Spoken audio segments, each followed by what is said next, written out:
केवल वही देखें जो गणित से परेशान है, एनटीपीसी का है। और एक मैं बोलना चाहता हूं कि हाथ कंगन को अरसी किया तो पढ़े लिखे को फारसी किया। तो शुरू करते हैं। एक सवाल है सामने, 5.46 ऊपर बार है। इसे हम इस तरह से समझते हैं कि 5 एक अलग संख्या है और 0.46 बार एक अलग है। अब देखिए 0.46 बार जो है 46/99 हुआ। फिर से मैं दोहराता हूँ, 0.46 बार जो है 46/99 हुआ।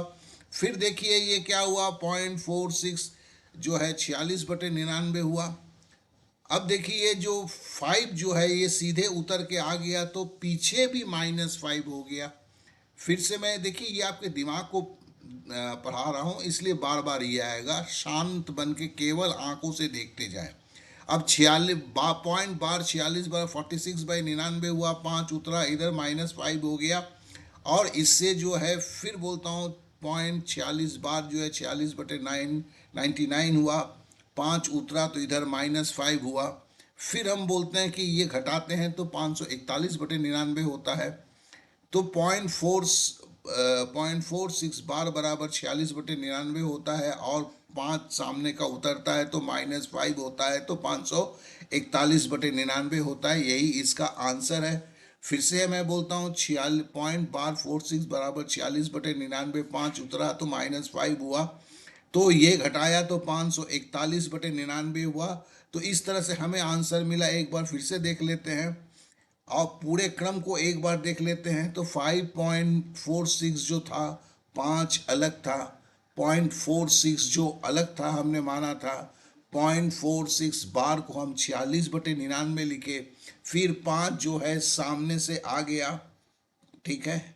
और 0.46/99 जो है उसका 5 उतरा तो -5 ऑटोमेटिक हो गया। और उससे जो है 541/99 हुआ। और इस तरह से हमें समझ में आ गया कि इस सवाल का हल कैसे होगा। तो देखिए ये जो है हमने बस आपके दिमाग के ढक्कन को खोला, बार बार करते हुए 15 बार आपने देखा। इसे देखने से आपके दिमाग में आ गया। अब जरूरत है कि पेन उठाइए, कागज उठाइए और इस सवाल को झटके में कर डालिए।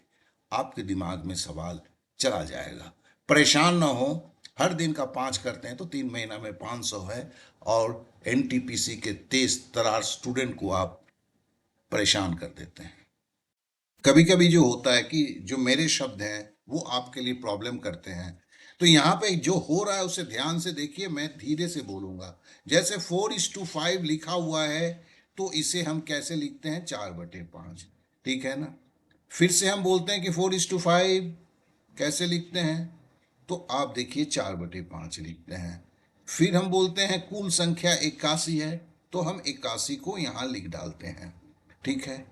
अब फिर से हम करते हैं कि 4:5 बराबर 4/5 होता है। कुल संख्या 81 है, 81 को हमने लिखा है। और फिर से हम करते हैं, यहाँ पे क्या लिखा हुआ है, 4:5 है, इसे हम 4/5 लिखते हैं। कुल संख्या 81 है, इसके लिए हम इसे 81 लिखते हैं। और 81 को हम 9 × 9 9 9 81 होता है, उसे लिख डालते हैं। फिर से हम करते हैं 4:5 जो है इसे हम कैसे लिखते हैं, 4/5 लिखते हैं। कुल संख्या 81 है, इसे हम, अब देखिए चूंकि हमें कुल संख्या था, ये कुल संख्या था, इसलिए 4/5 को हमने 4 और 5 को जोड़ के 9 कर दिया। फिर से देखिए इन चीजों को। देखिए हम क्या बोल रहे थे आपको, आप ही मन ही मन दोहराइए।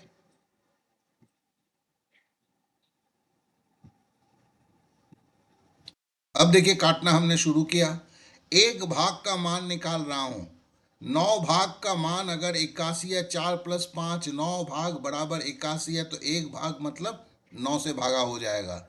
फिर से चलिए, तो एक भाग बराबर 9 हो गया। फिर से शुरू से करते हैं।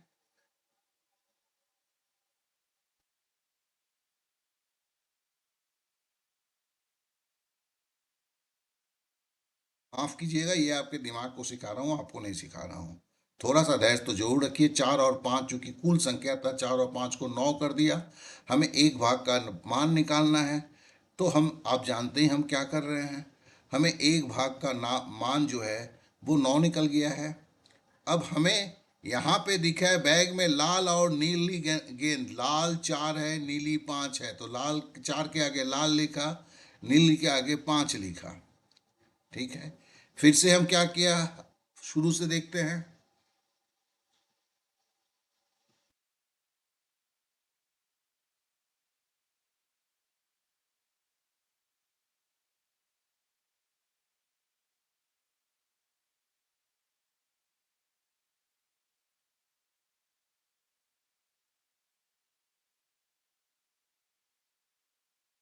अब आगे बात को थोड़ा बढ़ाते हैं। देखो लाल चार था, तो मैंने लाल 4 नीली 5, ये गेंदों की संख्या है, लेकिन ये एक भाग है, एक भाग का मान कितना है, 9 है, तो हमने क्या किया, सीधा जो है हमने 9 से गुना कर दिया। फिर नीली भी 5 है, तो हमने इसे भी 9 से गुना कर दिया, तो 4 नवा 36, नीचे 5 नवा 45, तो इसका मतलब क्या है, लाल गेंद 36 था, नीली गेंद 45 था, और हमें पूछा गया था क्या, कि हमें नीली गेंदों की संख्या ज्ञात करें। तो नीली गेंदों की संख्या क्या है, नीली 45 है। इस तरह से हमारा उत्तर मिल गया। चलिए पूरे मैटर को फिर से एक बार देखते हैं। बोला था लाल और नीली गेंदों का अनुपात 4:5 है, तो हमने 4/5 को इस तरह से लिखा। फिर बोला कि गेंदों की कुल संख्या 81 है, तो 81 को लिखा, फिर 81 को हमने तोड़ा 9 × 9 में। अब चूंकि कुल संख्या है तो 4/5 है, तो 4 + 5 को जोड़ के 9 किया, उससे फिर 9 से हमने भागा दे दिया। तो हमें क्या निकला, हमें एक भाग का मान निकला, जो हमें याद रखना है। ठीक है ना। और हमें क्या दिया है, लाल गेंद 4 भाग है, नीली गेंद 5 भाग है, ये भाग है, अनुपात में है, तो हमें टोटल निकालना है। तो हमने एक भाग का मान जो 9 था, उससे 4 से गुना किया।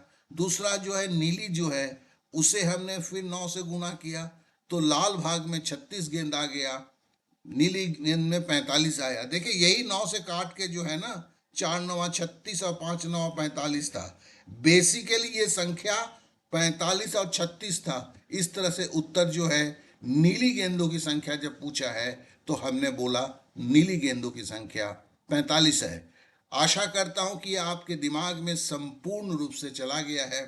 अब बस एक ही रिक्वेस्ट है, फिर से कागज कलम उठाइए और इसे भी आप रौंद डालिए। देखिए इसमें 8 स्टेप्स हैं, अगर वैसे एक एक करके गुण है, और आप देखेंगे अभी 8 स्टेप्स आपको याद है, एक के बाद एक। प्लीज कर डालिए। हम गणित ऐसे नहीं, हम ऐसे कर रहे हैं, 1 मिनट 2 मिनट ज्यादा लगते हैं ऐसे में, लेकिन क्या होता है, दिमाग में संपूर्ण रूप से छाप छूट जाता है। अभी तक हमने संख्या पद्धति और अनुपात के ऊपर 2 सवाल किए हैं, और ये इस विधि में करने में हमें केवल 2 मिनट ज़्यादा लगे हैं। तो चलिए अभी जो है तीसरा सवाल है, माध्य है। माध्य का मतलब क्या होता है, माध्य का मतलब होता है एवरेज या औसत। फिर से हम इस सवालों को देखते हैं। अंक दिए गए हैं, बोला गया है माध्य निकालिए, तो माध्य का मतलब होता है एवरेज और औसत। फिर से देखते हैं संख्या कितना है, चलिए गिनते हैं, 1 2 3 4 5 6 7 8 9 10, 100 संख्या 10 है। तो फिर देखिए हम फिर से करते हैं, माध्य का मतलब क्या है, माध्य का मतलब होता है एवरेज या औसत। फिर हम संख्या लिखते हैं, संख्या कितना है, हम 10 है, 1 2 3 4 5 6 7 8 9 10। अब देखिए संख्या के बाद संख्याओं का योगफल बोला गया है। अब सबको जोड़ते हैं, 2 3 2 5 4 9 5, 9 और 5 14, 14 और 5 19, 19 7 26, 26 और 8 34, 34 और 12 46 हुआ। तो संख्याओं का योगफल जो है 46 हुआ। ठीक है ना। फिर से हम करते हैं, माध्य का मतलब जो होता है, माध्य का मतलब एवरेज है, और एवरेज में संख्या कितना है, हमने गिना 10 है, योगफल कितना किया तो 46 है। अब देखिए औसत का फॉर्मूला क्या होता है, संख्याओं का योगफल बटे संख्या, संख्याओं का योगफल बटे संख्या। चलिए फिर से करते हैं इसे। माध्य का मतलब क्या होता है, माध्य का मतलब होता है एवरेज या औसत। अब हमें औसत जब निकालना होता है, तो जब चूंकि संख्याएं दिया गया है, तो हम गिनते हैं संख्याएं कितने हैं, तो भैया 10 है। संख्याओं का जोगफल कितना है, तो 46 है। अब हम औसत का फॉर्मूला लगाते हैं, संख्याओं का जोगफल बटे संख्या है, अर्थात हम औसत या माध्य बराबर 46/10 है। देखिए अब यहाँ से मुझे देखिए आंसर में दशमलव में है, तो दशमलव का फंडा हम लगाते हैं। दशमलव का फंडा क्या लगाते हैं, 4 लिख दिया, चूंकि 10 है, तो एक संख्या के आगे दशमलव लगाएंगे, एक संख्या के आगे दशमलव लगाएंगे तो मतलब 4.6 होगा। ये दशमलव क्यों आया? देखिए बटे 10 हट गया, क्योंकि यहाँ पे एक सुनना था तो एक संख्या के बाद। चलिए इसको फिर से एक बार करके देख समझते हैं। ठीक है ना, माध्य का मतलब जो क्या होता है, माध्य का मतलब औसत या एवरेज होता है। और हमें 10 संख्याएं दी गई है, 10 संख्याओं का योगफल जो है 46 है। औसत का फॉर्मूला क्या है? संख्याओं का योगफल बटे संख्या है। संख्याओं का योगफल क्या है? 46 है। और संख्या कितने हैं? 10 हैं। तो हमें इसे दशमलव में व्यक्त करना है, तो पहले 4 लिख दिया। फिर चूंकि देखा सुनना कितना है तो एक ही सुनना है, तो मतलब क्या है, 6 के पहले एक दशमलव लगाना होगा, ये तय हो गया। इस तरह से देखिए ये सारा चीज हमने समझ लिया। तो यही चीज जो है हम सीख रहे हैं। और साथ ही साथ एक चीज आपको कहना चाहते हैं कि इस तरह बारंबार रिपीटेशन जो करते हैं, ये रिपीटेशन आपके दिमाग में सारे चीजों को व्यवस्थित रखता है और यहीं से आपका सफलता शुरू होता है। तो महज वीडियो देखना नहीं, बार बार देखते हुए दिमाग के अंदर में सारे चित्रण को सही रूप से करना ही गणित सीखना है। और जो गणित से परेशान है बस कागज कलम लेके बैठिएगा, और ये जो किया हुआ है अभी आप पूरे स्टेप्स के साथ कर देंगे, ये मेरा आपसे वादा है। चलिए आज का आखिरी सवाल करते हैं। पहले इस सवाल को हम कैसे पहचानेंगे उसे हम ध्यान पे देखते हैं। देखिए, कार्य को करने में कितना समय, मतलब ये समय और कार्य का सवाल है। तो चलिए हमने एक पहले समझा, फिर से इसको हम करते हैं। क्या था, हम सवाल को पढ़ के कार्य को करने में कितना समय लगेगा, तो हमने बोल दिया कि भैया ये टाइम एंड वर्क का सवाल है। अब हम इसे देखते हैं। एक 16 एक छोटी संख्या है, 12 एक छोटी संख्या है, 4 एक छोटी संख्या है, 16 का पहाड़ा मुझे आता है। तो इसका मतलब क्या है, ये आपका मौखिक रूप से इसका लस निकल सकता है। फिर से बोलते हैं कि देखिए कार्य को करने में कितना समय लगेगा। ये जैसे ही देखते हैं तो हमें समझ में आता है टाइम एंड वर्क, समय और कार्य का सवाल है।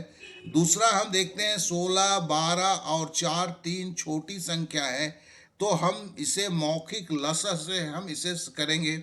मौखिक लसा के लिए सबसे बड़े संख्या का पहाड़ा पढ़ेंगे।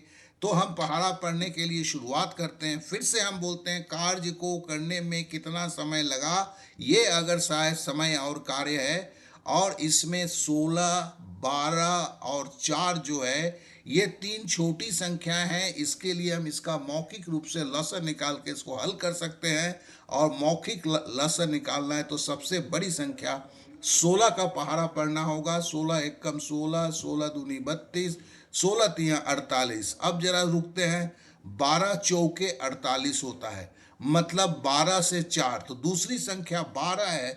अगर 12 लेते हैं तो ये 4 से 48 होगा, 4 लेते हैं तो 12 से 48 होगा।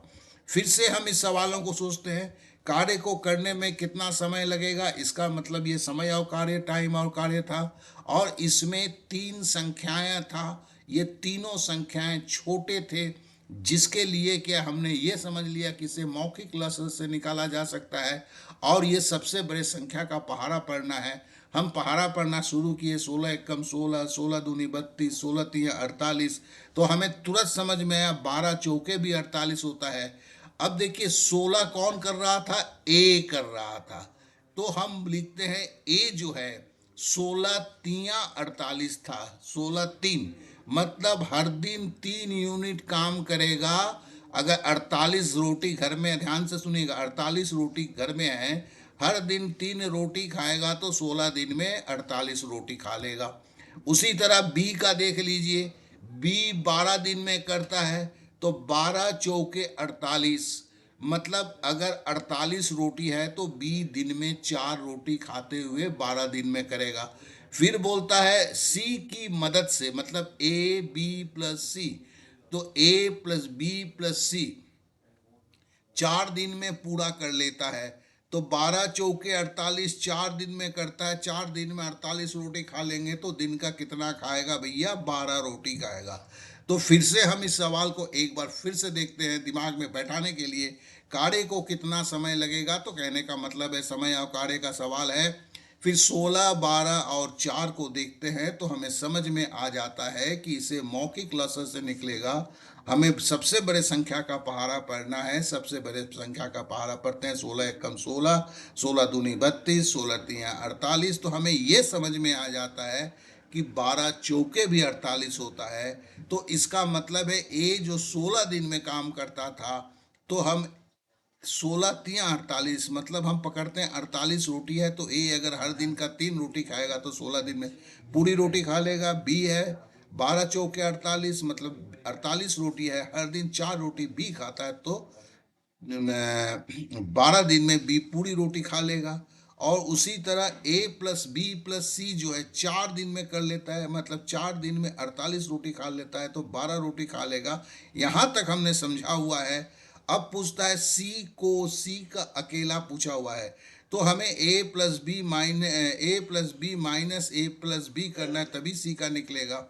अब इसे फिर से करते हैं। कार्य को करने में कितना समय लगेगा, मतलब समय और कार्य का सवाल है। यहाँ 3 संख्याएं हैं 16, 12 और 4, तो हमें समझ में आ गया ये मौखिक लसे से निकल सकता है। मौखिक लसा का नियम है सबसे बड़े संख्या का पहाड़ा पढ़ना। तो 16 एकम 16, 16 दूनी 32, 16 तिया 48 करते हैं। अब देखिए कि इससे जो है, अब 12 चौके 48 क्यों, ये भी कट जाता है। तो इससे ये क्या प्रमाणित होता है, ए जो है अगर 48 रोटी है तो ए 3 रोटी करके 16 दिन में 48 रोटी खा लेगा। बी जो है 4 रोटी करके 12 दिन में 48 रोटी खा लेगा। सी जो है सी के मदद से, मतलब ए प्लस बी प्लस सी 4 दिन में 48 रोटी खा लेता है तो एक दिन में 12 रोटी खा लेगा। तो अब हमें निकालना क्या है कि सी को अकेले कितना दिन कार्य करेंगे। तो हम क्या करेंगे, A plus B plus C से माइनस ए प्लस बी कर देंगे तो A B plus C, sorry A plus B cut जाएगा तो सी निकल जाएगा। फिर से करते हैं इसको एक बार कि उस कार्य को करने में कितना समय लगेगा। तो हमें जहाँ समय और कार्य का सवाल करना है, 16 है, 12 है, 4 है, तो मौखिक लसा सबसे बड़ी संख्या का पहाड़ा निकालना है। 16 कम 16, 16 दूनी 32, 16 तिया 48 और इधर 12 चौके में 48 होता है। तो इससे क्या निकला, ए जो 16 दिन में 48 रोटी खाता है तो एक दिन में 3 रोटी खाएगा। बी जो है 12 दिन में 48 रोटी खाता है तो 12 चौके 48, बी एक दिन में 4 रोटी खाएगा। और सी के मदद से 4 दिन में काम कर लेता है तो ए प्लस बी प्लस सी 4 दिन में सारे रोटी खा जाते हैं। रोटी 48 है तो हर दिन 12 रोटी खाता है। हमें क्या निकालना है, सी का निकालना है। सी का निकालना है तो मतलब ए प्लस बी प्लस सी से माइनस ए प्लस बी घटाएंगे तभी सी होगा। अब ए प्लस बी प्लस सी जो है वो क्या है, वो 12 है, ठीक है ना। और देखें ए प्लस बी क्या है, ए का 3 है, बी का 4 है, तो 12 में से 4 और 3 घटाया तो कितना हुआ, 12 में से 7 घटा, 4 और 3 7 घटा तो 5 हुआ। फिर से एक बार करते हैं इसे। देखिए पूछा गया क्या है, कार्य को करने में कितना समय, तो मतलब क्या है, समय और कार्य का सवाल है। और इसमें जो है 16, 12, 4 है तो हम पकड़ लिए मौखिक लसा का होगा। सबसे बड़े संख्या का पहाड़ा निकालेंगे तो 16 का पहाड़ा पढ़ना शुरू करते हैं। और 16 का पहाड़ा पढ़ते हैं, 12 चौक 16 तिया 48 होता है, 12 चौके 48 होता है। इससे हमें समझ में आ जाता है 48 रोटी है तो ए दिन में 3 रोटी खाता है। 48 रोटी है, बी 12 दिन में समाप्त करता है तो दिन का 4 रोटी खाता है। और सी मतलब ए प्लस बी प्लस सी 4 दिन में 48 रोटी खा लेते हैं तो दिन के 12 रोटी खाते हैं। अब पूछा क्या गया है, सी अकेला करेगा, सी अकेला 48 रोटी खाएगा तो कितना में करेगा। तो हम क्या करते हैं, पहले ए प्लस बी प्लस सी तीनों एक दिन में कितना खाते हैं, तो ये 12 रोटी है। और ए प्लस बी, ए 3 रोटी खाता है, बी 4 रोटी खाता है, तो मतलब 12 में से 7 रोटी घटाया तो पता चल गया कि सी दिन का 5 रोटी खाता है। और इससे क्या है, 48 रोटी है और दिन का सी 5 रोटी खाता है तो 48 भागा 5 करेंगे तो इसे हम 48/5 लिखेंगे। भागा मतलब बटे, तो इस तरह 48/5 जो है ये इसका आंसर हो गया। फिर से एक बार पूरे वाक्यात को देखते हैं, कार्य को करने में कितना समय लगेगा। तो ये जब भी आता है तो मतलब ये समय और कार्य का है। सवाल थोड़ा टफ था, कितने स्टेप्स हैं देख लीजिए। अब हम 16, 12, 4 होकर मौखिक लसा निकालते हैं। सबसे बड़े संख्या का पहाड़ा पढ़ते हैं, 16 कम 16, 16 दूनी 32, 16 तिया 48। अब हम 12 और 4 को जब गुना करते हैं, ये भी देखते हैं कि 48 होता है, तो हमें तुरंत समझ में आता है कि 48 रोटी है। ए अगर खाता है तो ए दिन का 3 रोटी खाता है। बी 12 दिन में 48 रोटी खाता है, तो मतलब बी दिन का 4 रोटी खाता है। और सी के साथ मतलब ए प्लस बी प्लस सी जो है 4 दिन में 48 रोटी खा लेता है, तो दिन का 12 रोटी खाता है।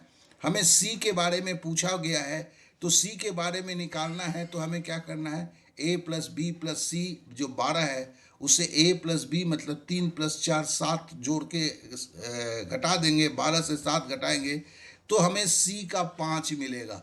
मतलब सी हर दिन 5 रोटी खाता है। तो 48 रोटी खाने में कितना दिन लगेगा, 48 भगे 5 होता है, तो 48 बटे 5 दिन। इस तरह इसका उत्तर हो गया। तो आशा करता हूं कि ये सवाल भी आपको संपूर्ण रूप से समझ में आ गया।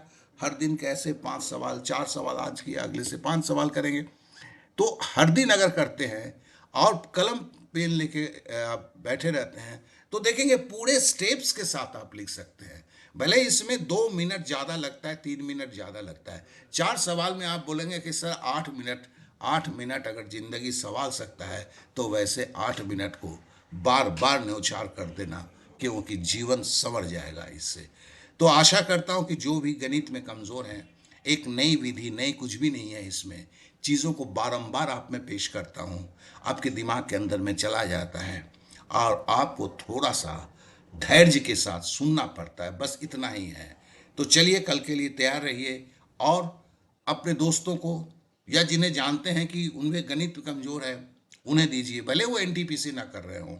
ऐसा नहीं है कि ये सवाल आपके एनटीपीसी में आएगा तो ग्रुप डी में नहीं आएगा, एसएससी के सीजीएल में नहीं आएगा, सीएचएसएल में नहीं, कहीं भी। गणित के जो कमज़ोर हैं, सारे एकजुट बनो, तुम्हारे समस्या का भी समाधान है।